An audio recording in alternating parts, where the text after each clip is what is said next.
All right, so welcome everybody for our quasi-world seminar today. So today we have a joint talk by Moon Duchin and Jamie Tucker-Foltz, sorry. And I think, Moon, you want to say a few words first, right? Yeah, I'm going to start out. Can you still see this in full screen? Just making sure. Yes. Okay, great. So hi, everyone. Happy to be here, especially because some subset of you were at the MSRI semester a few years ago where a lot of these conversations started that I'm going to talk about. So I've nicknamed this project the Treehouse Project because it has many things to do with trees. I'm going to talk about some joint work with Babson, Iselli, Poggi-Cardini, Thurston, and Tucker-Foltz. Jamie's going to talk about related work that he has with other co-authors, and a lot of different projects kind of come together in the way they think about trees. So I just wanted to do a quickie, like 10-minute introduction to some of the themes. We'll hand it off to Jamie to talk about themes related to uniform spanning trees, and then he'll hand it back to me to talk about themes related to minimum spanning trees. Okay, so I'll just start out with this introduction. Why do we like to think about trees? So I'm motivated by some applications to graph partitioning. And so I'm interested in graphs like the one on the top that you want to cut into pieces. And spanning trees are a useful device for doing that. So as is well known to everybody here, but I will say for completeness anyway, spanning trees of a graph are cycle-free subgraphs touching all nodes. Being cycle-free makes them a tree, touching all nodes makes them spanning, and I guess I should say connected if you want it to be a tree rather than a forest. And so why are these so useful for partitioning? Because that's the main application I have in mind. Trees are useful for partitioning in a controlled way because they have the property that when you cut them, you understand something about the component structure that's left behind. So if you look at the spanning tree at the bottom, which is a spanning tree of the graph at the top, you'll notice in the middle a degree 3 node. So if you were to delete that node, you'd cut the region into 3 components. But if you delete any edge of a spanning tree, it has the crucial property that what's left behind after you delete an edge has exactly 2 components. So that gives you a way to do a kind of controlled partition. So here's a schematic, and I've highlighted here in the dotted edges some edges that have the property that when you delete them, it partitions this whole region into, in this case, 4 components, which are kind of indicated by the colors. And basically, we'd like to understand ways of doing that. Okay, so how are we getting partitions from trees? There's a number of different ways you can do it. One is just a recursive tree partition, where you start with a spanning tree for the entire graph, and you look for one splitting edge at a time. So you're sort of recursively cutting off pieces. A second thing you can do, which is something I spent a lot of time thinking about, is a so-called recombination Markov chain, where you start with a partition and then you iteratively fuse pairs of districts and use random trees to bipartition them. So you generate a tree and then look for an edge whose components are balanced. Jamie will talk a lot more about this in order to create a new partition. And then another thing you could do is so-called direct sampling, where you seek all the splitting edges at the same time. So these are all just sort of schemes for inducing partitions by the use of trees. Okay, and how does this work out in practice? So here's a video of the recombination Markov chain, which is taking a grid graph and partitioning it into a certain number of districts. So this recombination method is modular with respect to random tree generation. So you could use your favorite distribution on spanning trees every time you have a new pair of districts that you want to repartition. And we'll talk a little bit about the differences that it makes when you do that in different ways. All versions of this approximately target a distribution I'll call the spanning tree distribution, which in which the probability of picking any particular partition is proportional to the product over its pieces of their number of spanning trees. The basic reason for this is, I think, pretty intuitive. It's that the number of ways to see a partition has to do with the number of ways you could have selected a spanning tree for two adjacent districts and a connecting edge. And so you're more likely to see things that could have been picked in more ways. You all should, by the way, stop me anytime you want clarifying questions or anything like that. Is this making sense to folks who haven't seen this before? Okay. So I just want to say a quick word about the application to redistricting, which is one of the things that motivates the study of these in the first place. What this does is it produces pieces that are pretty nice. They're nice geometrically, but they're also nice with respect to the real world application of cutting things up into administratable pieces, right? So what this does, and you can see this in the movie, is it produces pieces that have a lot of edges in graph language. They have a lot of edges inside the pieces, because that's sort of related to having a lot of spanning trees, is that you have a lot of internal edges compared to the number of edges between the pieces. So it gives you something that looks isoparametrically nice. You have kind of short boundaries with respect to the bulk of the pieces. And we can be more precise about that, and we will as we go. But I want to point out at this stage, this is going to be the end of the last slide of my little introductory remarks. I want to point out at this stage that this relates to many other kinds of things that we as mathematicians and math modelers broadly like to think about. So for people who do network analysis, this idea of finding pieces that have a lot of edges within compared to between, it goes by the name of community detection, the suggestive name of community detection, with the idea that you'd be finding kind of chunks that have a lot in common. It relates to concepts you can find in the networks literature, such as small world networks. These are kind of used to model social networks and other kinds of phenomena where you have richly interconnected components. So generally speaking, this is just sort of an efficient scheme for finding partitions that have nice spectral properties, have nice isoparametric properties, you know, good, have all the nice features that we like to think about in math and spectral graph theory, and that have applications in the wild.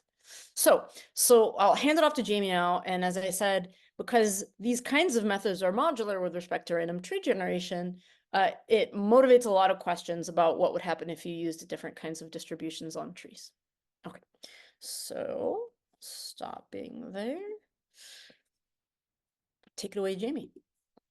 Okay, yeah, we can pause if you have any questions for the first part too. Yeah, that would be great.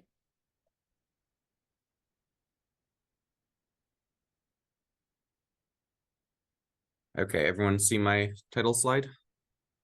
Great. So yeah, I'm going to be talking more about this spanning tree distribution that Moon mentioned, where you want the probability of sampling some given graph partition P into parts D1 through Dk is to be proportional to the product over the number of all the parts of the number of spanning trees of each part. And Moon and I will both lapse into the term district for these parts, because that's the original application we had in mind is these parts are like political districts. But it's really just this graph partitioning problem where you're given a graph G and you need to output a random partition of G into K connected subgraphs, each with equal numbers of vertices.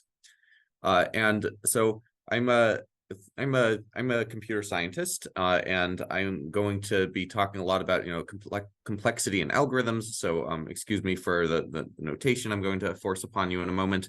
But one important distinction I just want to point out right now is that from a complexity standpoint, I'm going to be treating K as a constant. So if you have an algorithm that takes time n to the K, I call that polynomial time, where n is the number of vertices of G. So the real redistricting application we have in mind, K is something that's not too large. So just want to be upfront about that caveat. And so some of my introduction will overlap slightly with Moon, so I'll just go quickly through it. But the main questions we're interested in, I want to say a few words about are, firstly, why is this a good distribution to sample from? And Moon just gave some nice justifications for that. And I just want to present one sort of analytic result about why this is a good distribution.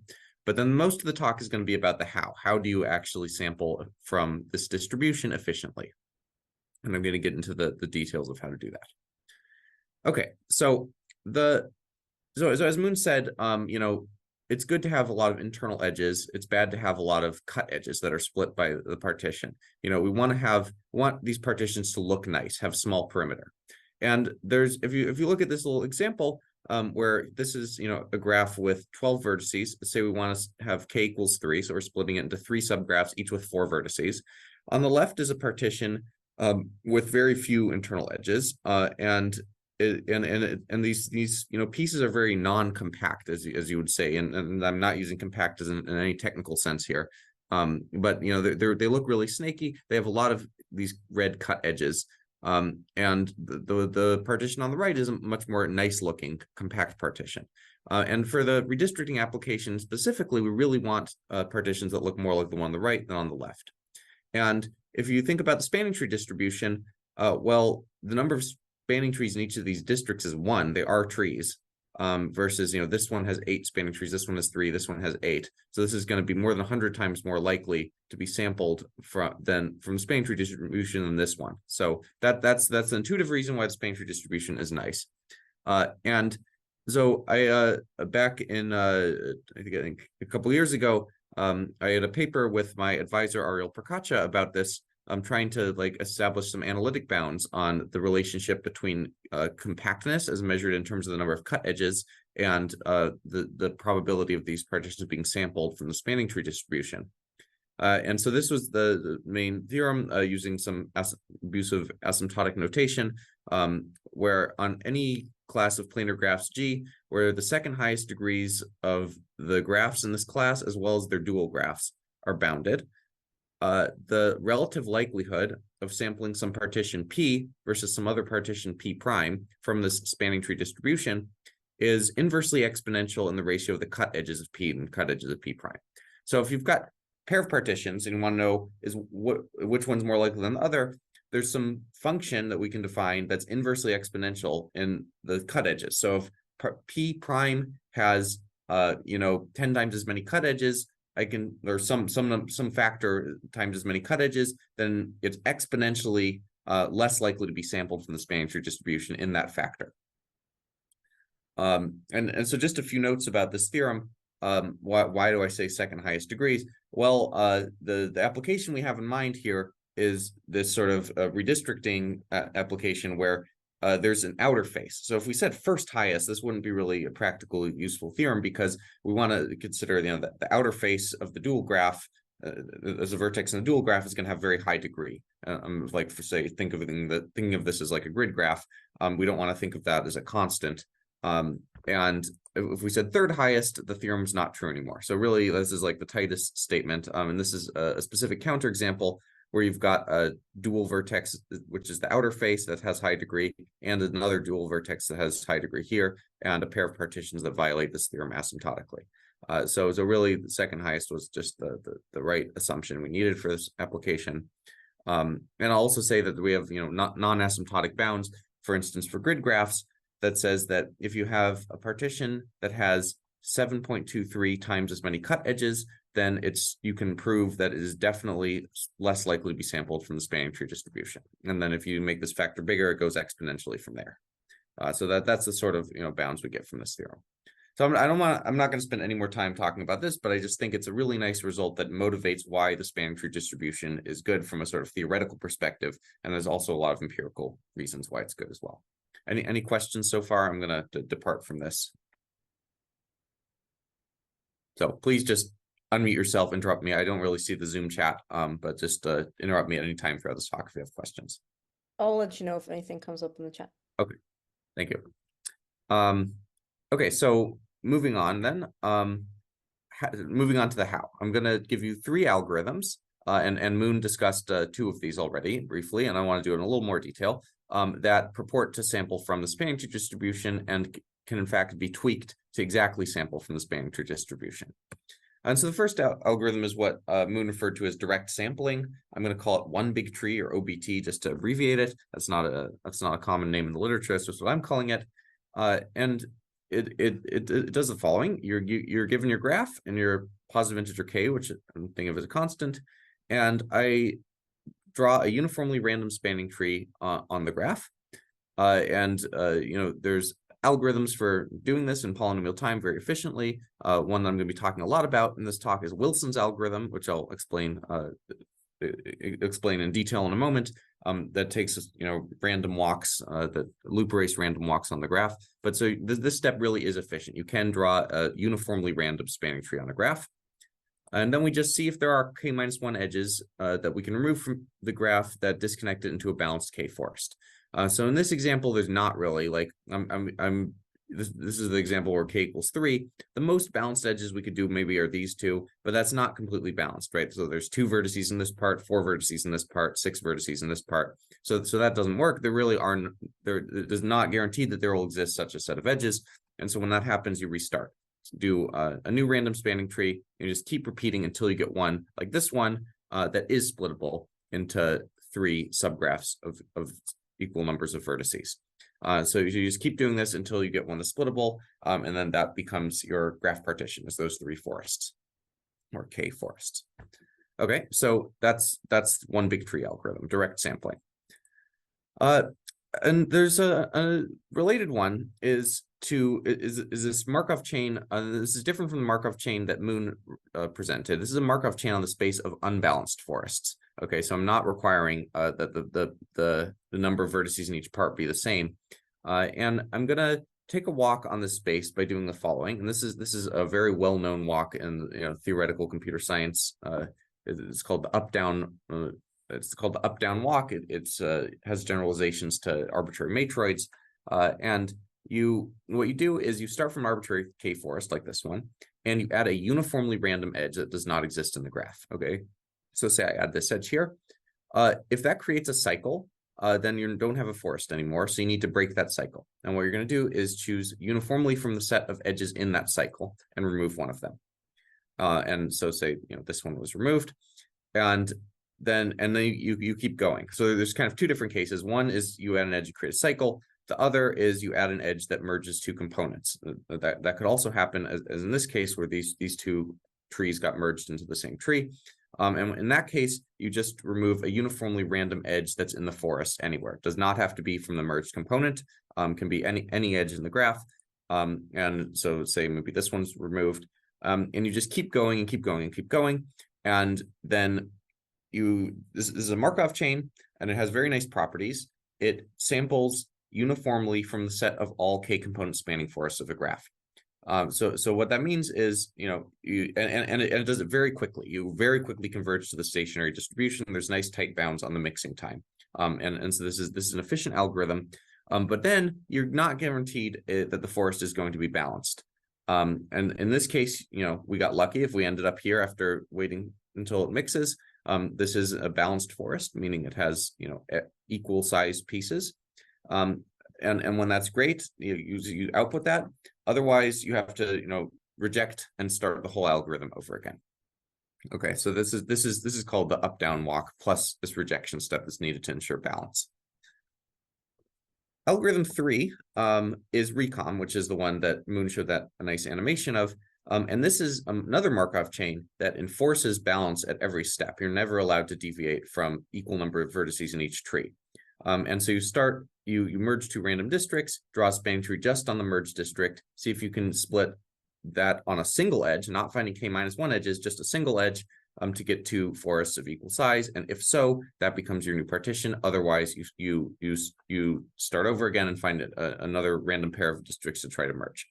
Okay, so this one is the state of the art that's actually used in practice for these redistricting applications. It's found a lot of use, and it's nice because it always guarantees you a balanced partition. You just need to start with some graph that's a balanced partition. Find this however you want.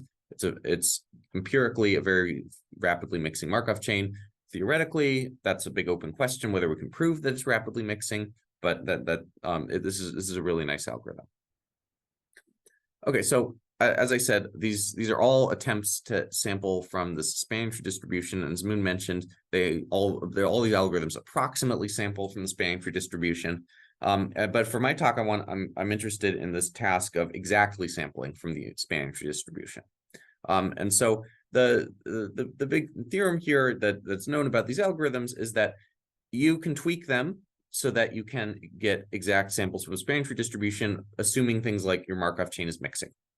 Okay, and so in a bit more detail, here's how we do this for direct sampling, or one big tree algorithm. Well, okay, so you don't just accept the tree as soon as you find k-1 edges that can split the tree into a balanced k forest. You have to do an additional rejection step beyond that, which is that, say it outputs some partition p. You want to only accept it with probability 1 over the number of spanning trees of this graph G contract P. So you take all your edges within each partition, each part of the partition, and contract them in the graph. And then so you get a bunch of multiple edges. This is going to be a graph with many spanning trees, but only k vertices. So there's only going to be polynomially many spanning trees, and you reject with 1 over this probability. And so why does this sample from the spanning tree distribution? Well, if you think about what is the number of spanning trees that factor through this partition. So in other words, what are the number of trees that can be decomposed into a tree within each part, and then those parts are connected together as a tree. So you don't have parts that are taking part of the tree from one part of the tree from another part. And that's exactly the product over each part, so the number of spanning trees in that part times the number of spanning trees in this contracted graph. And so the probability that you eventually accept this partition P, which is by definition going to be the number of spanning trees that respect the partition divided by this, because that's how we do the rejection. This is just rearranging that. That is therefore the product over the district, so the number of spanning trees in each district. No worries if that was a bit confusing. I just wanted to give some justification about how you tweak this algorithm to sample from the spanning tree distribution exactly. And this is how you do it. All you have to do is add on this extra rejection step, which again only is 1 over some polynomial function of n. So if you can do the first part, where in polynomial time, this only adds on another polynomial factor to your runtime. Okay, so the caveat though is to even get to this step, how many trees do you need to draw in order to get one where there exists k-1 edges that split it into a balanced k forest? So that's the part that's still unknown about this algorithm, is if it's only going to be polynomial time if this is polynomially likely, 1 over some polynomial function of the number of vertices of the graph. And that's the sort of question I'm going to be talking about for the rest of the talk. Any questions about that? Okay, so that's one big tree. Just to mention the other ones, for recom algorithm, you can do a similar sort of rejection trick to this. And there's a whole paper written about this by Moon and some other collaborators. And I don't know if this is the actual date that this was published, or I don't know what the status of this paper is, but I put 2023. You can find it. It's on archive now. And so you just have to do a similar sort of rejection step at each step, at every step of the Markov chain, and you get that the stationary distribution of recom with these rejections is exactly the spanning tree distribution, and it's reversible. Still some caveats about not knowing that this Markov chain mixes, however, and even if it does mix, how long does it take for it to mix? Still, empirically, we know that it mixes, but from a theoretical perspective, huge open question still, and I can talk more about that offline. And finally, the up-down walk. We do know that chain is rapidly mixing. That's not a concern here. And as I mentioned, the partitions are already weighted correctly, so no additional rejection. But we still have this problem of balance. How many times do you need to restart the whole algorithm because the forest you get isn't balanced? So what fraction of forests are balanced? And so this it turns out that this first one, this third one, these red questions that I have are equivalent to each other up to polynomial factors. In other words, for any fixed constant k in a graph with n vertices, the following two conditions are equivalent. The first one is that with probability 1 over some polynomial function of n, a uniformly random tree is splittable into k exactly equal sized pieces. And that says that the one big tree algorithm runs in polynomial time. If this is a polynomial in the denominator, that means that you only have to reject it about a polynomial number of times. So in expectation, this is a polynomial time algorithm. And then the second one says that a 1 over polynomial n fraction of the k component spanning forest have equal size, which means that the up-down walk runs in polynomial time, because that's the projection factor there. And so this is not a hard proof. To relate these things, there's just this, for any fixed constant k, these are related by a polynomial factor. So one algorithm is efficient if and only if the other one is efficient.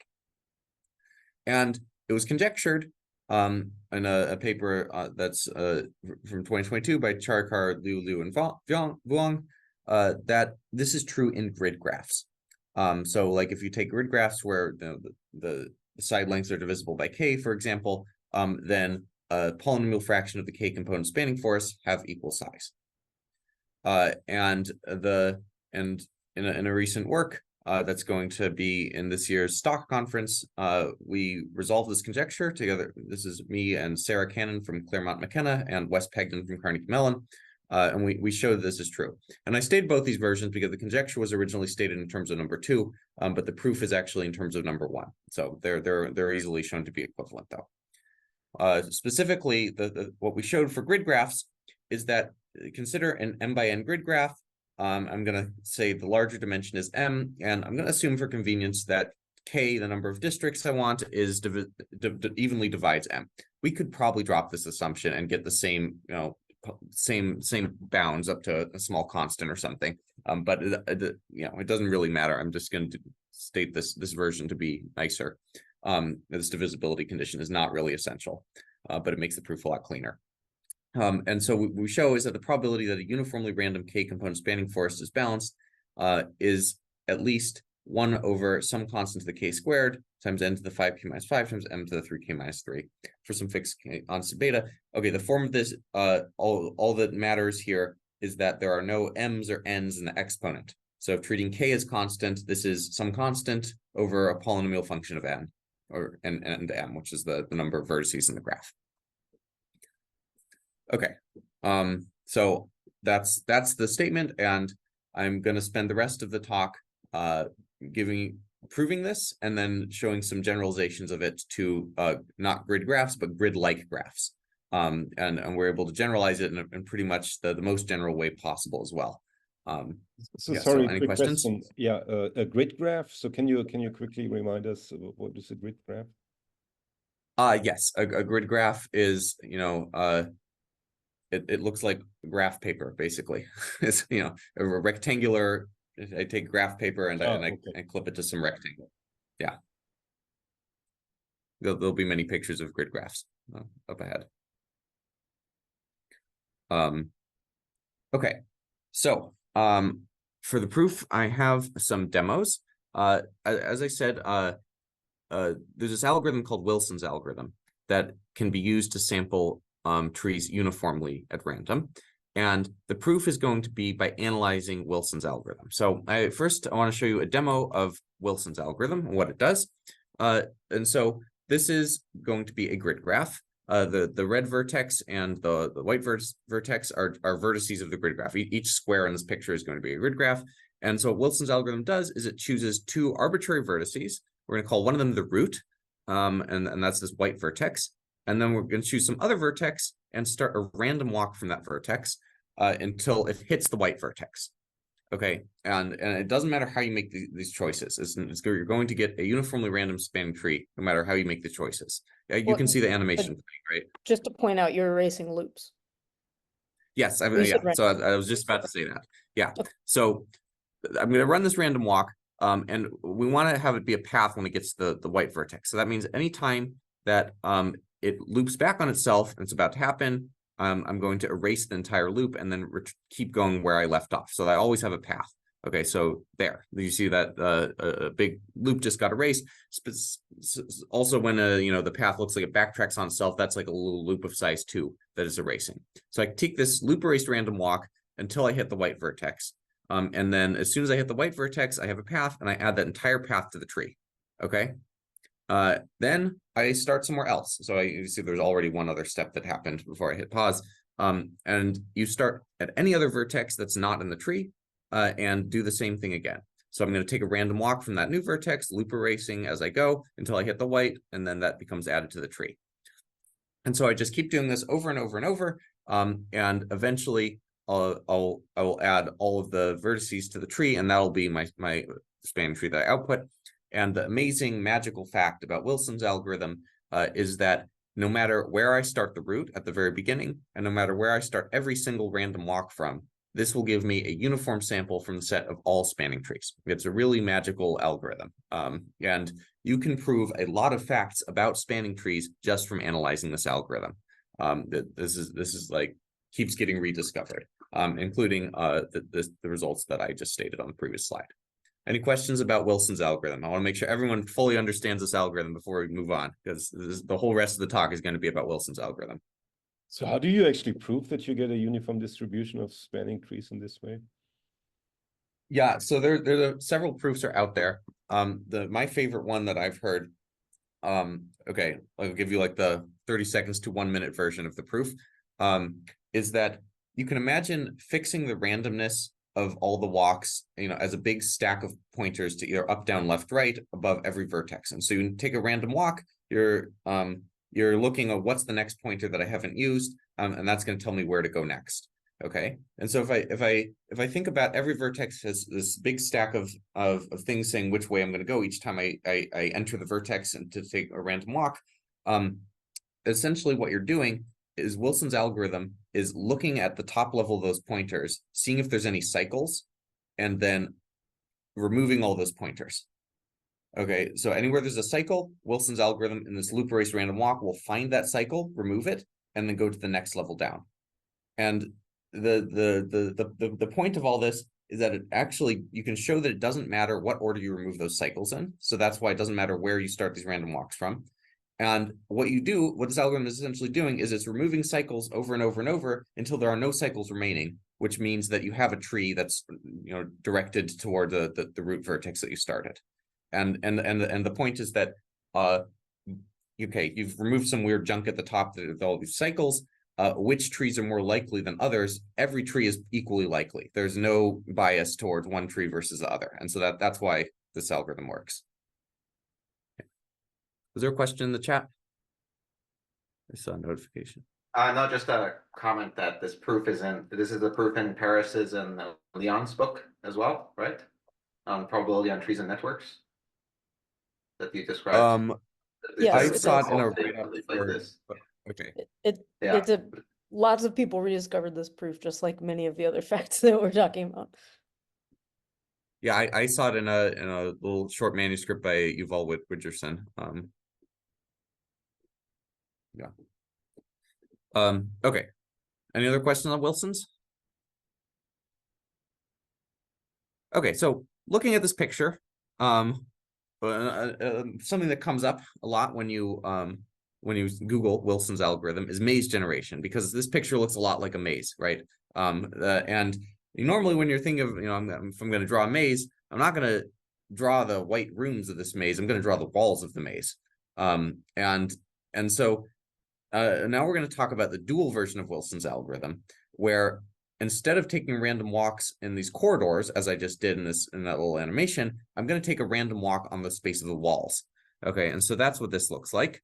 I'm gonna pick the outer boundary as the root, and then keep taking a bunch of random walks from random points in the dual graph, and that is also going to give me a uniform set from the set of all spanning trees of the dual graph. And there is a bijection between the spanning trees of the dual graph and the spanning trees of the primal graph. And this is Wilson's algorithm. Notice, by the way, it's a lot faster. Because if I choose the outer face as the root, that has a very high degree, it's going to not take very long. Don't really care about that. It's just a fun observation that this is a more efficient way of generating mazes. But that's basically it. You at every step you pick some random place to start drawing walls until you reach the outside, and this gives you the exact same thing. Okay, and so what we're going to do is we're going to analyze Wilson's algorithm not on the primal graph but on the dual graph, because we're interested in partitions in the primal graph, and those correspond to splits in the dual graph. And so if we choose our random walks from the right places, we're going to be able to show that with 1 over polynomial probability, you get certain splits in the dual graph that imply that you have partitions in the primal graph. That's the proof approach. Okay, so I'm going to do this again, and now we're going to pay close attention to where these random walks go. And the proof is going to lower bound the probability of a certain sequence of events happening. And the first sequence of events is, again, we get to choose the root and the starting point of the walks no matter how we want. And we're going to exploit that fact in the proof. And so I'm going to choose the root to be the outer face, which is the walls of this diagram. And I'm just doing the proof of k equals 2 right now. And so for the proof of k equals 2, I'm going to choose the first random walk to be somewhere that's just above the center. Okay, so there's a primal edge right here, right below this dot. And I'm going to choose a random walk that's just above the center. And I want to say that with 1 over polynomial probability, it's going to reach the top without crossing below this bottom line. Okay, so let's see that happen in this thing. Okay, so this is a random walk where that happened, right? I never went below the bottom line throughout the entire random walk, and I eventually hit the outer face somewhere along the top. Okay, and I claim that happens with 1 over polynomial probability, and I'll sketch an outline of those details in a moment. Okay, so assume that happens. Now I'm going to start the next random walk right below that primal edge. Okay, so here's the dual vertex right below that primal edge, and I'm going to assume now the same thing happens on the bottom side. So that walk I want to say is not completely unlikely to reach the bottom without ever going to the halfway line. Okay, and so there's a walk where that happened. And now boom, look at this. Look at the maze that I've drawn so far. We know that I'm going to complete this part of the maze some way. I'm going to complete this part of the maze some way.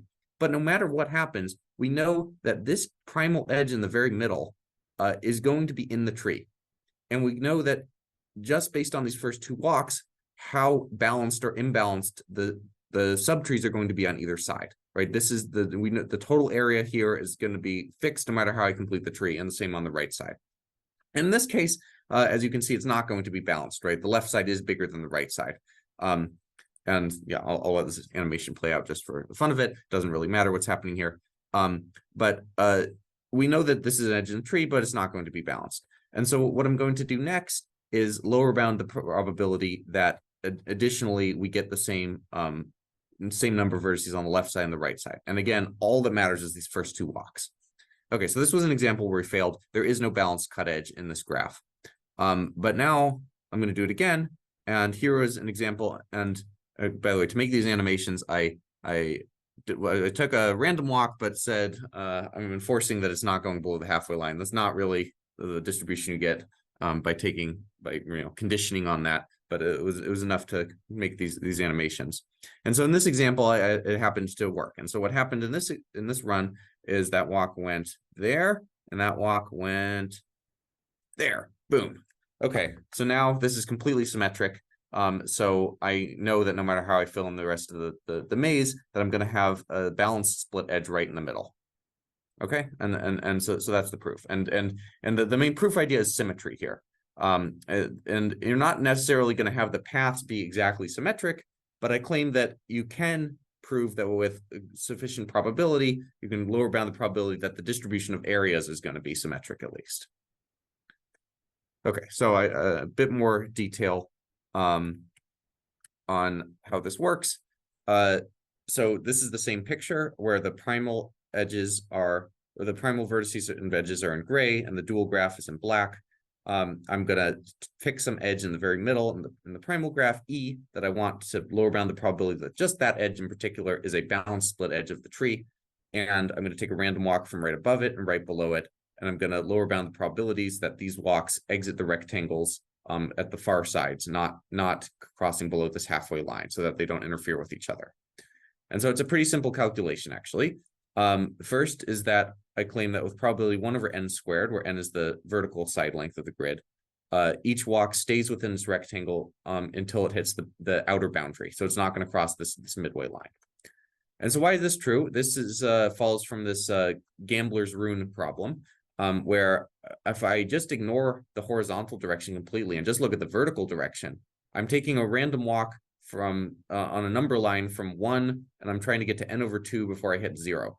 And so this is going to be this happens with probably 1 over n over 2. It's a simple calculation. You can use say Markov's inequality to prove this. It's called the gambler's rune problem.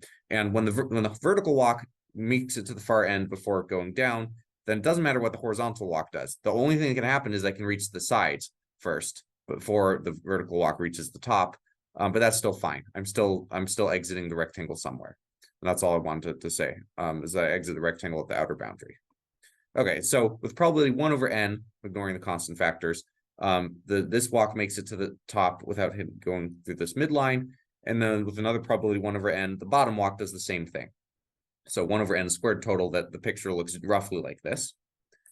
Then I want to say that I'm going to consider the distribution over x minus y, where x is the number of primal vertices in the red rectangle and to the left of the path, and y is the number of primal vertices in the rectangle to the right of the path. And this is some distribution that is distributed on at most 1 over mn points, and 1 over mn integer values. And on the bottom, I have a similar thing about w minus z. What is the imbalance in the bottom side? And it's also another distribution that's distributed on mn points at most.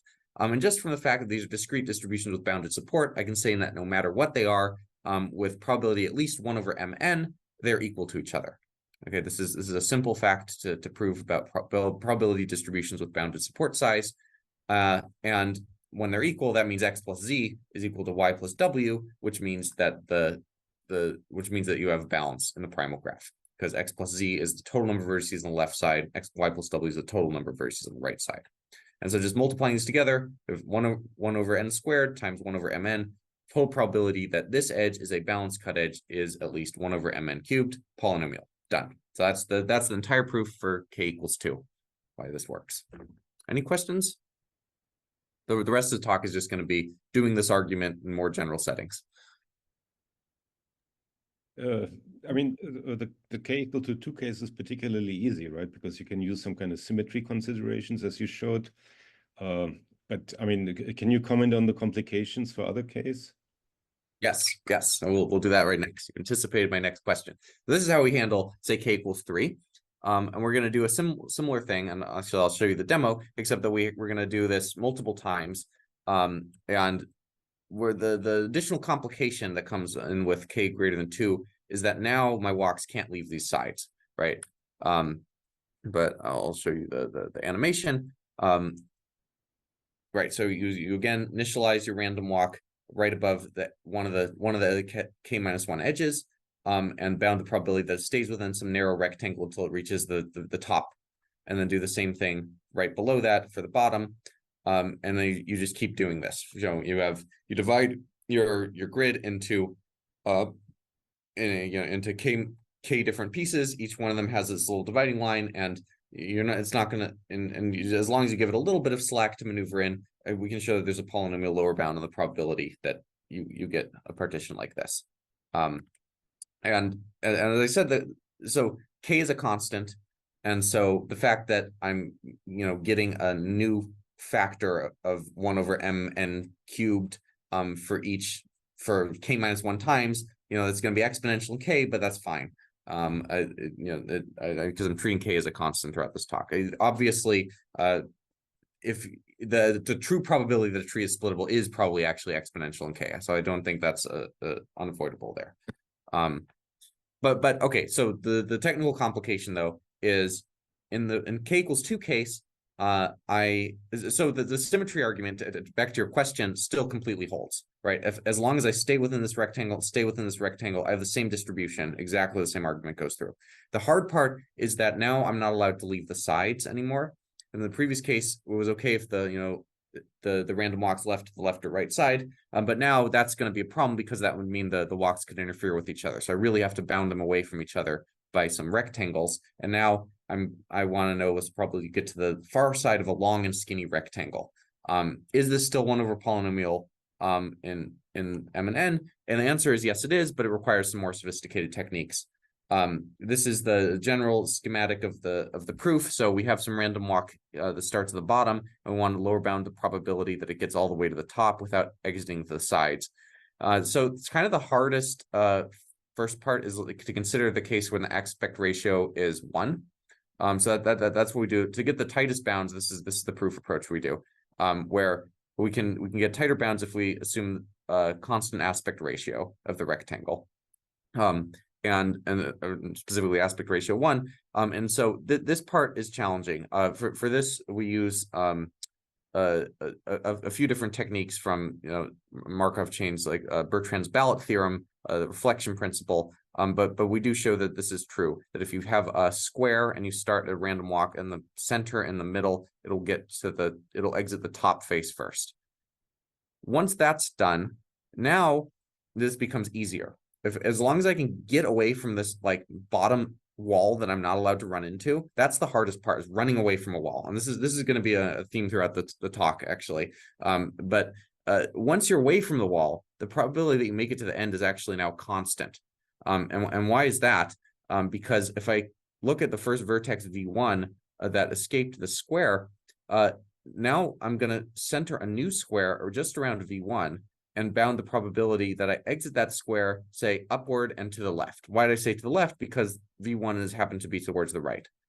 And so there's, I can divide the square into 8 segments, top left, left top, left bottom, etc. And each one's equally likely just by symmetry of the grid that for the walk to exit. And so if I said there's at least a 1/8 probability that the random walk will leave to the top left in this segment. And I keep doing this every time I'm making some constant progress. And again, I'm assuming that K is constant, so this aspect ratio is a constant. And so I eventually, from V1, I actually get to the top with constant probability. That's a pretty remarkable thing that happens for any fixed K, as long as I've chosen these squares to be not too narrow. Any questions about this? This is a really key argument in our paper. Okay. Right. So yeah, so that's proof for K equals 3. You can see, for any K that I can do this construction for sufficiently large grids, I'll be able to, make these they're going to get more and more skinny, but it's still going to be a polynomial probability, where the polynomial part just comes from this running away from the wall at each step. And I just want to say a few more words about other edges in grid graphs. So this is the proof was just about these edges towards the very center of the grid. And we actually don't have corresponding bounds for edges like these ones that are near the edges of the grid, of whether those can be balanced, because we don't have this nice symmetry properties. Like the whole argument relies on having this dividing line of symmetry, where we say the distribution of left and right of a loop erase random walk, some crazy thing we don't understand, but it's the same if you go to the top versus the bottom. And we don't, so one of our sort of open questions is, can we prove lower bounds on other edges as well? And that would improve the lower bounds we have overall, because, for the case of K equals 2 in grids, this is really a quadratic lower bound on the probability for any number of vertices. Where n is the number of vertices, this is 1/n² probability that it's splittable. And if we could prove that for more vertices in the grid, then we could get this down to even linear, which would be an improvement. So that's an open question. Sorry, you've been staring at this figure and I never said what it was. This is the distribution of, for some other edges, what is the distribution of balance factors? So the red line means exactly balanced. To the left of the line means the top side's larger than the bottom side. To the right means the bottom side larger than the top side. And this is just to show that the distributions do look different, but they're all relatively the same orders of magnitude. And specifically, this is on a linear scale. Those were log scales, but this is for this 10 by 10 grid graph, looking at all the vertical edges. This is the likelihood that those edges are contained in the tree and splittable. And so this is 0.05% for these ones that are here, and this is 0.35% that these middle ones are going to be in the tree and a balanced split edge. So just some nice visualizations. So yeah, that's all our results about grid graphs. That solves this conjecture from 2022. Shows that on grid graphs you can sample from the spanning tree distribution polynomial time. And now the next question is, can we push this beyond grid graphs to things that are other nice graphs embedded in the plane with geometric properties? And that's where we're going to go next. Any questions before I move on to there? Right. Okay, so what is our definition of grid-like? It's going to be different than the previous one I gave about second highest degrees of the graph being bounded. And it's a bit technical, but it's not too bad. So we're going to imagine a sequence of infinite graphs of finer and finer resolution. So if you imagine and then we're going to call this a uniform lattice sequence. So lambda 1, lambda 2, lambda 3. So if you think about the grid case, these are like finer and finer grids embedded in the plane. And by finer and finer, I mean I'm making the vertices closer and closer together to each other.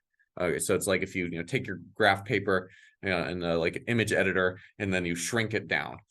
I'm zooming out. What does it look like? And the points are just getting closer and closer together to each other. And the reason I'm stating it this way is we're going to be talking about larger and larger grid-like graphs by saying we're taking a unit square and we're taking these infinite graphs and kind of shrinking them down and making the vertices closer together, so more things fit within this unit square.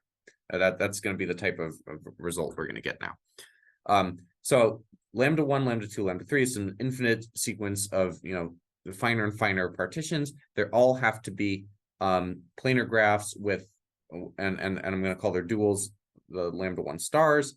And I'm gonna arbitrarily pick points within the regions, and like every vertex is gonna have a location in the plane, and I'm gonna pick arbitrary points in these duals that are within the regions to be the dual vertices. There's 3 axioms that they have to satisfy. There have to be some constants such that for all sufficiently large n, if I take any point in the plane, the ball of radius r over n, where r is a constant around P, contains between C1 and C2 vertices in the dual graph. Okay, so this says that the density is uniform in the dual graph. Okay, there's not like pockets of arbitrarily high density and arbitrarily low density. And then for adjacent vertices in the dual graph, they have to be sufficiently close to each other, again parameterized by r over n. So n is kind of like this density parameter, and it indexes the graphs. And so I just need this for some constants that this happens. And this is all just to be saying that we can take random walks and still apply similar arguments as before. Okay, the third one is the crucial property, and this is really generalizes this sequence of squares argument that we had before. And instead of squares, we decided to use circles just for fun.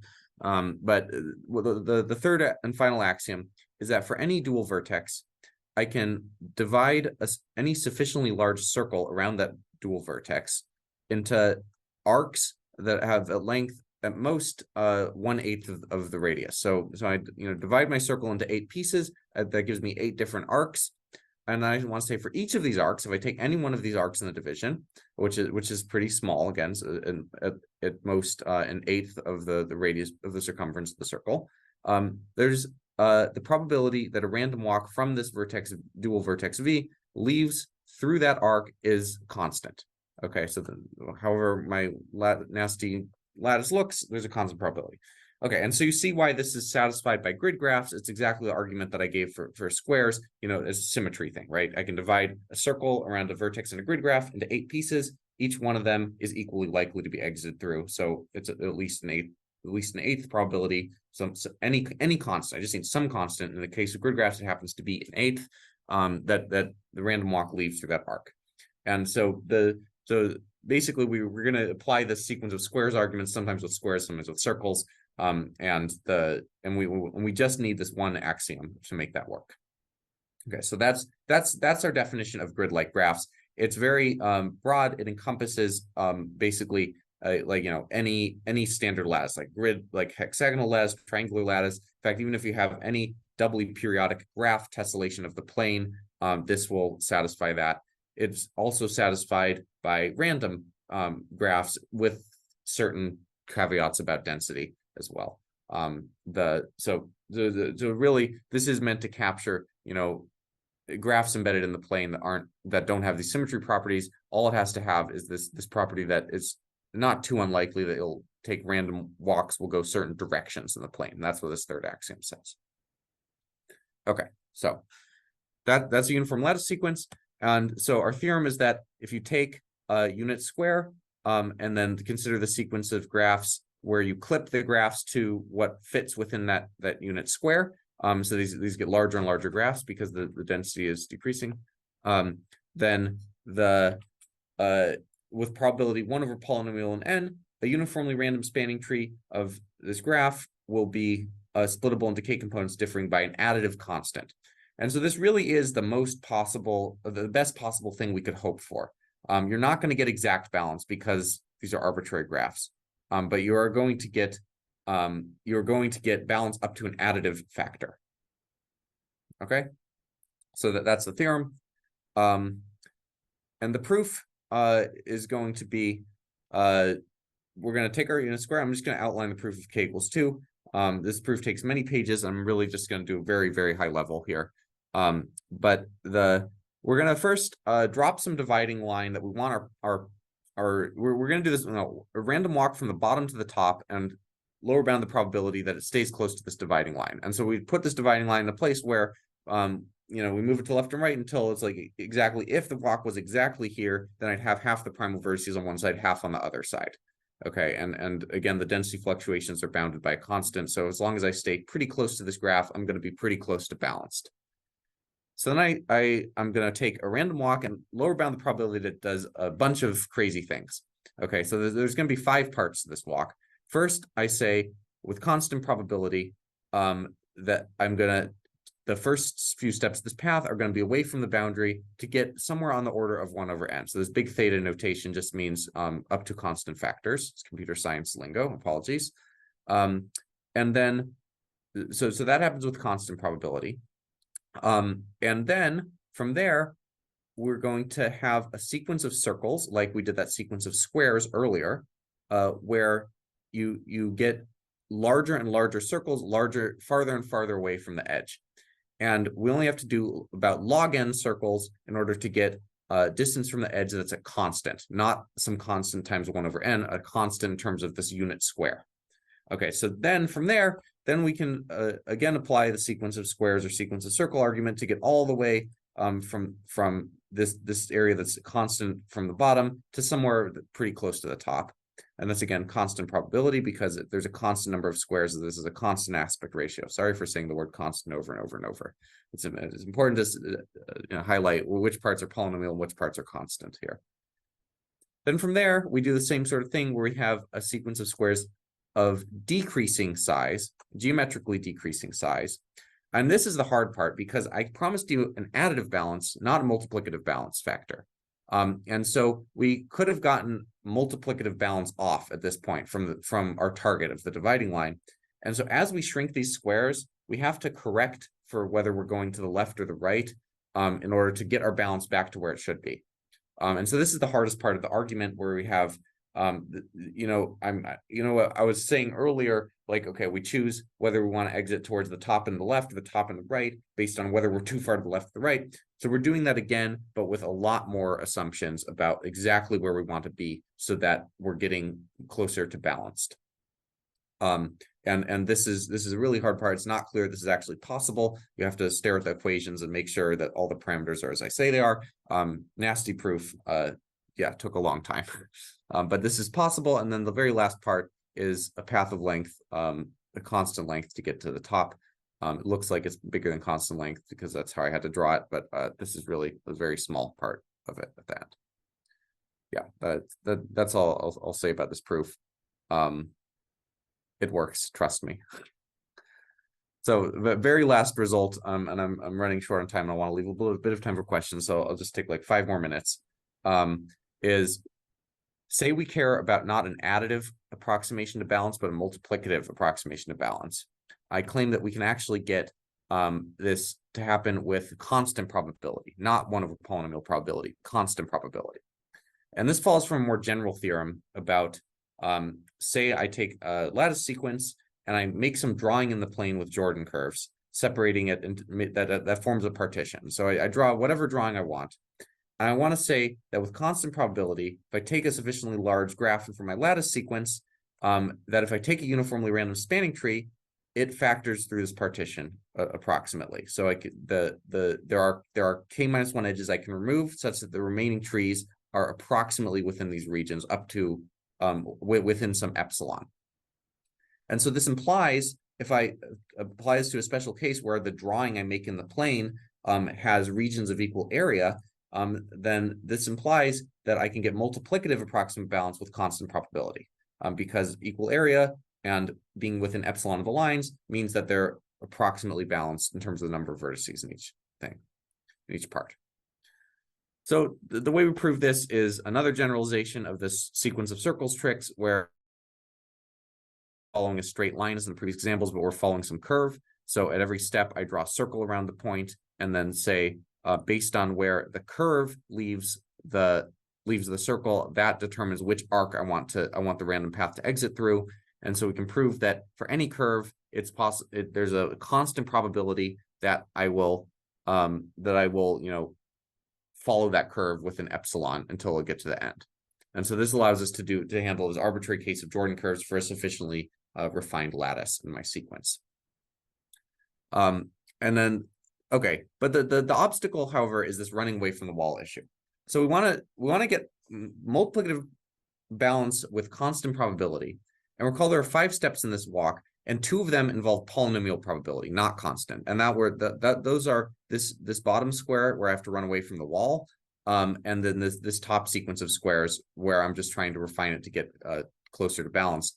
And because I only care about multiplicative balance and not additive balance, I don't actually have to do this really complicated step anymore. However, running away from the wall is still a challenge.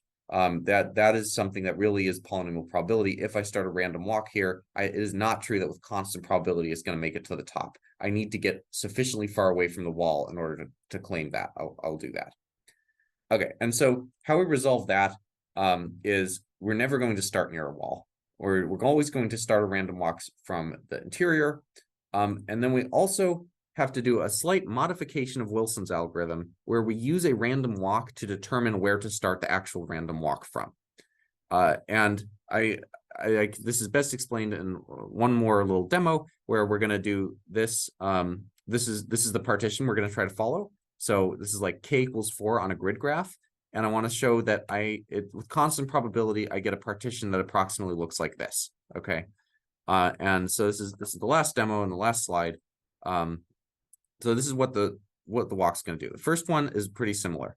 So I'm going to lower bound the probability. There's a constant probability that a random walk from here is going to reach the right wall while staying within epsilon of the horizontal dividing line. Again, just the sequence of circles argument. Okay, once it gets there, now notice something different is happening. And we're going to start at the center again and do this and lower bound the probability that we go to the top. But we're not going to be able to say we go to the top without hitting the current path, because this is again this running away from the wall problem. It doesn't happen with constant probability. So we're going to be okay if it hits the path. And what we're going to do is that if it hits the current tree, I'm going to keep executing my random walk from where I am until I leave the tree again. So it's going around and it keeps walking through the tree until it leaves, and then it starts an actual iteration of Wilson's algorithm from there. And so eventually it will break away.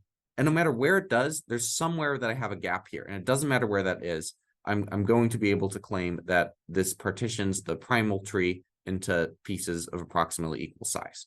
Okay, so it's this modification of Wilson's algorithm where I do my random walks as normal, and I start somewhere within the tree already for the subsequent iterations and use a random walk to figure out where I'm actually starting the next round of Wilson's algorithm. And so viewing these 2 different random walks together as a single random walk, there's a constant probability it reaches the bottom. And then no matter where I transitioned from the first step to the second step, wherever that was, in this case, it's like right here, I'm going to have a cut edge there that divides it into equal sized pieces.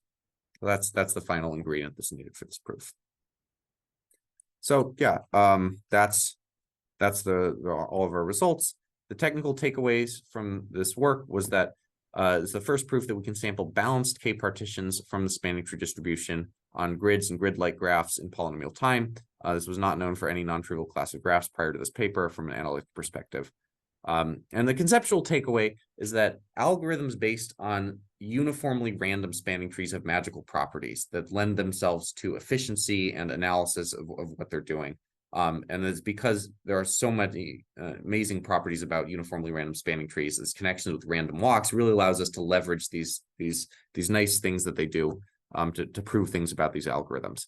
And this is going to contrast very nicely with the rest of the presentation by Moon, who's going to be talking about different distribution over spanning trees where that's not uniformly random. And a lot of these properties break down, and it's much harder to say anything about them. But there'll still be some interesting stuff to say, I promise. Finally, I just want to acknowledge my collaborators on this project, Sarah Cannon from Claremont McKenna and Wes Pegden from Carnegie Mellon.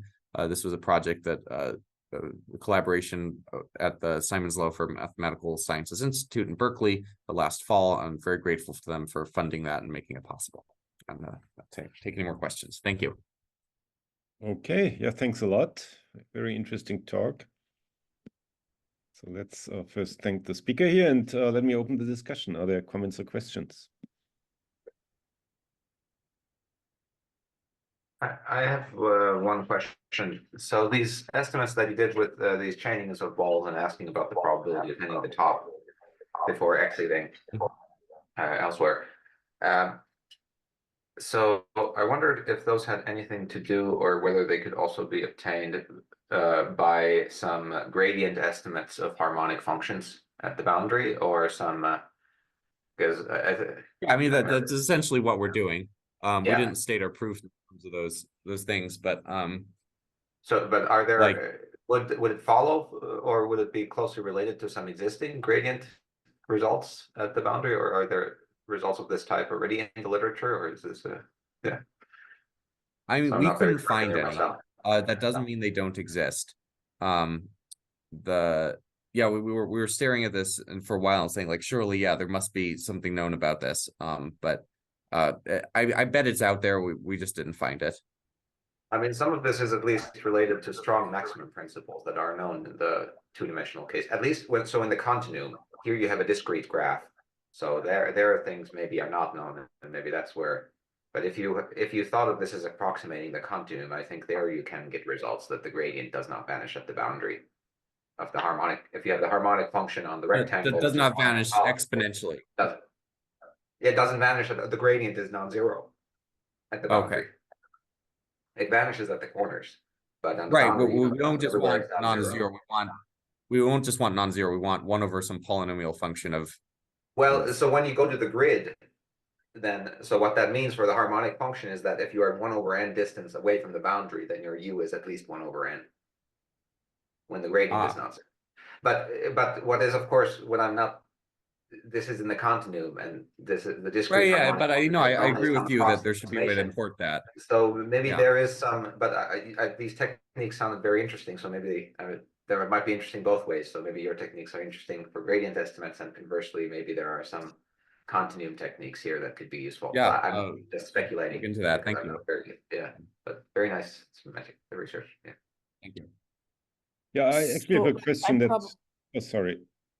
Well, I'd probably better get started soon. Or I won't get. All right. So then maybe. But Mario, why don't you sort of at least bookmark your question? What's on your mind? Well, I mean, my question is in a similar spirit as Sylvester's question, right? I mean, some of these things that you discussed, somehow suggested one should look at continuous models, right? So, for example, I mean, this technique with the circle really reminded me of something that is going on in Brownian motion. So, are there some kind of scaling limits of what you're doing? Well, yeah, Moon can talk more about that. There are scaling limits of what these random spanning trees do. And it is very related, especially to our last result about multiplicative balance. We almost thought we should state the theorem in terms of use these scaling limit results to prove it, but decided it would be better just to be more direct. But yeah, there are definitely connections.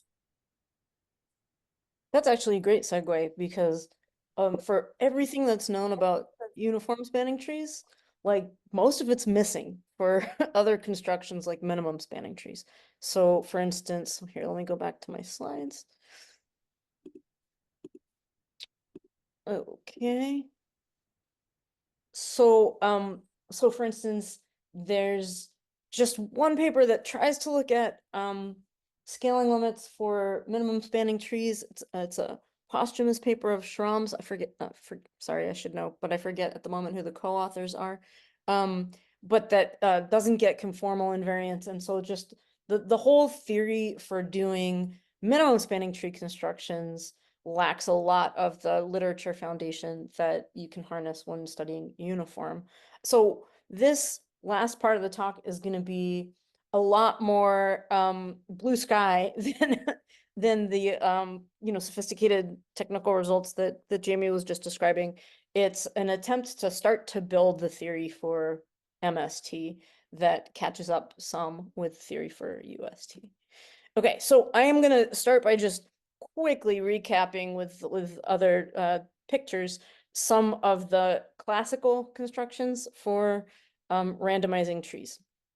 So, I mean, here's a obvious one. If you want the uniform measure on spanning trees, you can construct all the spanning trees and make them equally likely. Okay, I'm not even sure this deserves to be called a construction. This is the definition of uniform. But there are a lot of trees, and so, of course, if you're dealing with a big graph in practice, you don't actually want to construct all the trees. And so there's, of course, this important Wilson's algorithm, and here's my cartoon of it that you heard about from Jamie, which is you do random walk, you erase loops, you try to get from a start node to a stop node, you add that to the tree, and you iterate, right? And we heard about that before. It's an algorithm that is, two things about it are surprising. One, that it induces the uniform distribution on spanning trees, and two, that it's fast. It's polynomial time. You also heard about up-down and down-up. I learned about this in a talk from Cynthia Vincent, but as Jamie said, this is widely studied in theoretical computer science. And the idea is start with a spanning tree. This is going to be up-down, so add an edge, so that makes a cycle. And then from that cycle, you randomly delete an edge, and you have a new spanning tree. So make a cycle, break a cycle, make a cycle, break a cycle. And if you just take every other timestamp in this process, this is a sequence of spanning trees. And this is known to be rapid mixing with uniform spanning trees as the steady state. And then there's actually the thing that people do most in applications, which just feels like a fourth different thing.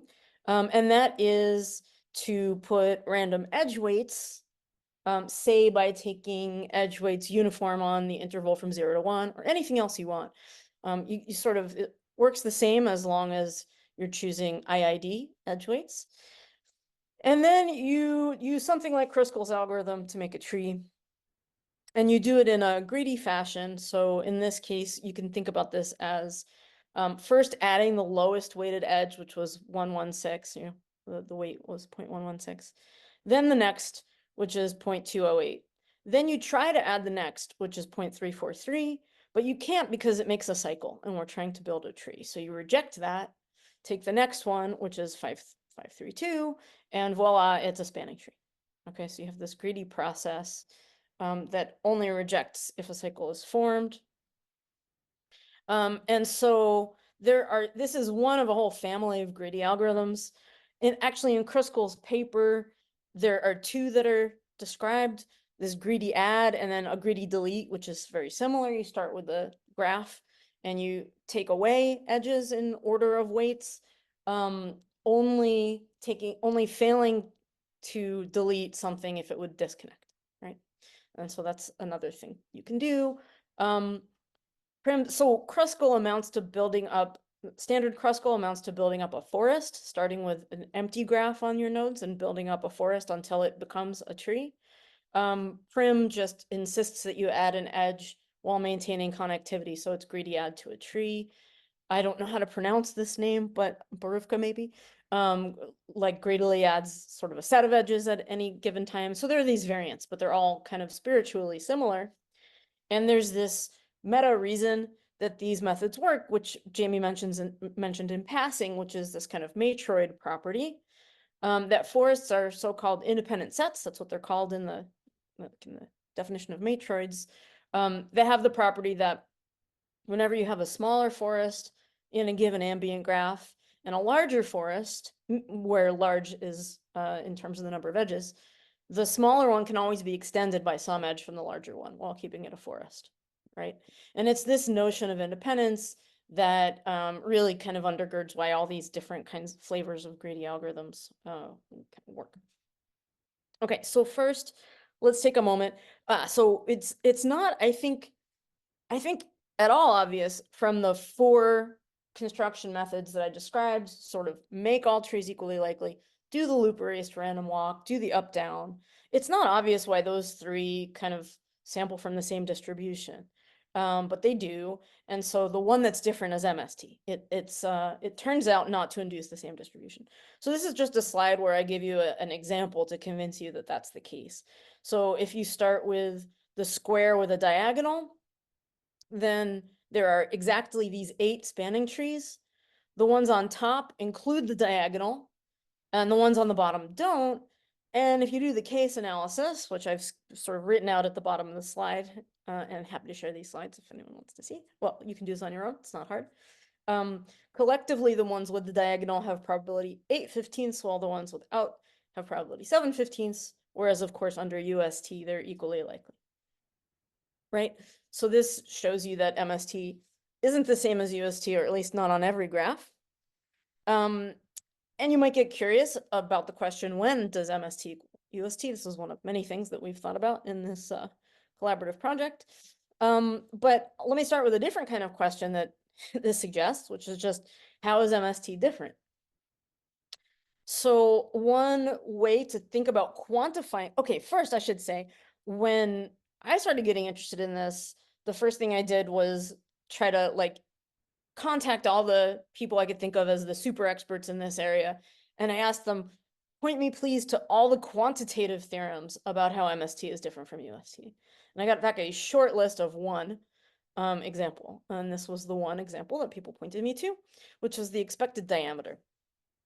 Okay, so let's think about, in a complete graph on n nodes, let's think about the diameter of a spanning tree. So there's these 2 obvious extremes.